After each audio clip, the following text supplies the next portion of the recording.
Hello crochet friends and welcome back. We're starting 19 for me, maybe 20 for you.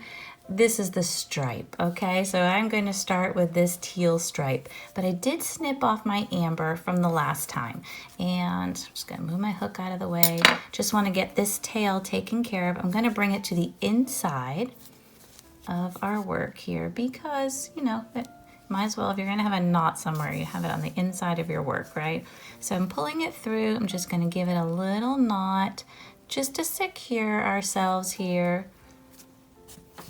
And then we'll weave in these tails. You don't even have to weave in your tails if you don't want to because it's inside your work, right?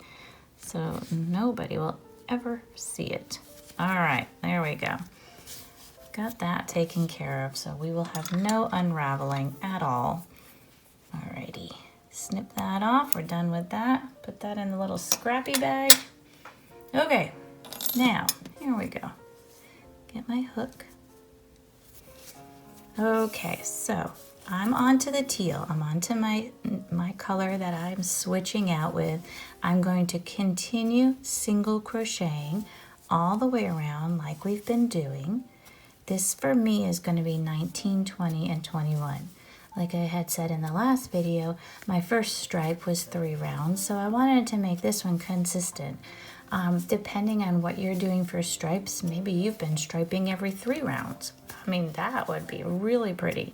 So, I mean, do whatever you'd like to do, just trying to make them consistent. But I wanted you to see with this pattern how fun it is the way that you start working what appears to be one direction, and then by the time you're done, you're working in a completely different direction, right? And your stripe will be going the opposite direction. So I think it's fun, and I think this would be really pretty with a variegated yarn because of the way it folds in on itself like that, and it's just fun and works up pretty quick, don't you think? Because I sat down last night watching some YouTube stuff, and I was just going to town, you know, working on my little pocket here, making it bigger and bigger. So it worked good. So I'm hoping it went well for y'all too.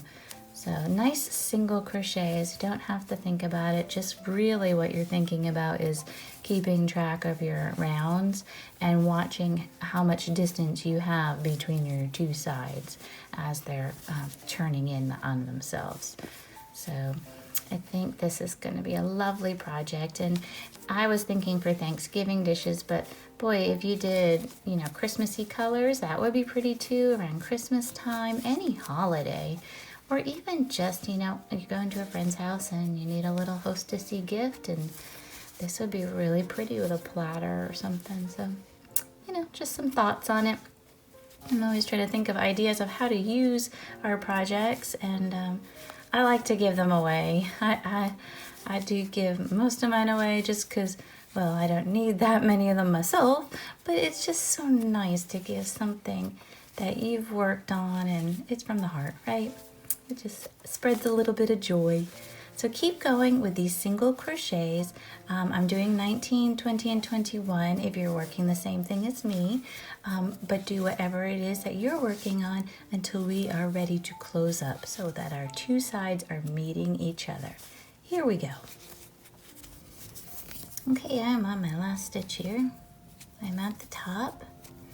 And you can see how they close up together, right? They fit together. It will. There, see? Okay, so now, next time we meet, we're gonna work on our loop, we're gonna work on sewing it all up, and we're gonna be done. So keep trucking along with your single crochets, getting everything together, tucked up tight so that both sides meet, okay? And we'll see you next time. Thank you, and have a joyful day.